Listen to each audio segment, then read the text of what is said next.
ഒരു കല്യാണം കഴിച്ചു. ആര്? ഞാൻ. കല്യാണം കഴിച്ചു? നീ എന്തായി പറയുന്നേ? എന്നിട്ട് പെണ്ണെവിടെ? ഞാനെങ്ങനെ അറിയാനാ?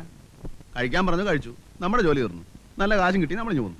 എനിക്കൊന്നും മനസ്സിലാവുന്നില്ല. നീ നിനക്ക് മനസ്സിലാവണമെങ്കിൽ മറ്റേ ഭാഷ പറയണം. എടാ, ഒരു ഉത്തരവാദിത്വമില്ലാതെ ഒരു പെണ്ണിനെ വെറുതെ കല്യാണം കഴിക്കൂ? പെണ്ണിനെ അല്ലാണ്ട് പിന്നെ ആണിനെ കല്യാണം കഴിക്കുവോ?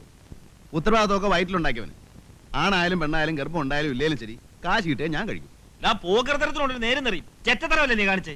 രാമു, വേണ്ടാത്ത കാര്യത്തിന് ചൂടാവരുത്. ഇന്നൊരു നല്ല ദിവസമാണ്, അത് കുളവാക്കല്ലേ. നല്ല ദിവസം എന്ത് യോഗ്യമുണ്ടോ നിനക്ക് പറയാൻ? നിന്നെയൊക്കെ മുക്കാലേക്കിട്ട് അടിക്കാൻ വേണ്ടേ? മാറി കാടുകൊണ്ടാ മോനെ. തേങ്ങ കൊല. നീ അങ്ങനെ ചെയ്ത് പറയാൻ എന്റെ അച്ഛനോ അതോ കൂടെ പറപ്പോ? ഞാൻ നിന്റെ ആരുമല്ലേ? നീ എന്നെ ഒരു പുല്ലുമല്ല. ആവശ്യമില്ലാത്ത വർത്താനം പറഞ്ഞ അടിച്ചതിന്റെ കാരണം ഞാൻ പൊളിക്കും. ഞാൻ നിന്റെ ആരുമല്ലടാ, ഒന്നില്ലാത്ത പട്ടി.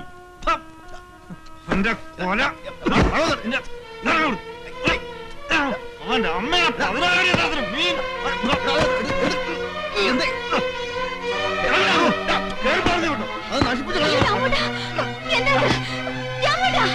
നമ്മൾ അവന്റെ ആരുമല്ലടി. ഇറങ്ങി പോടാ അവിടുന്ന്. ഇന്നത്തോടെ തീർന്നിരിക്കുന്നു. നീ എന്നെ മുറ്റത്തെ ഒട്ടി പോരുത്. പോ.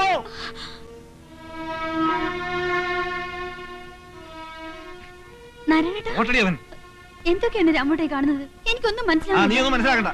അതോ ചോറും കൂട്ടാൻ ഉണ്ടാക്കാൻ നോക്ക്. ചെല്ല്.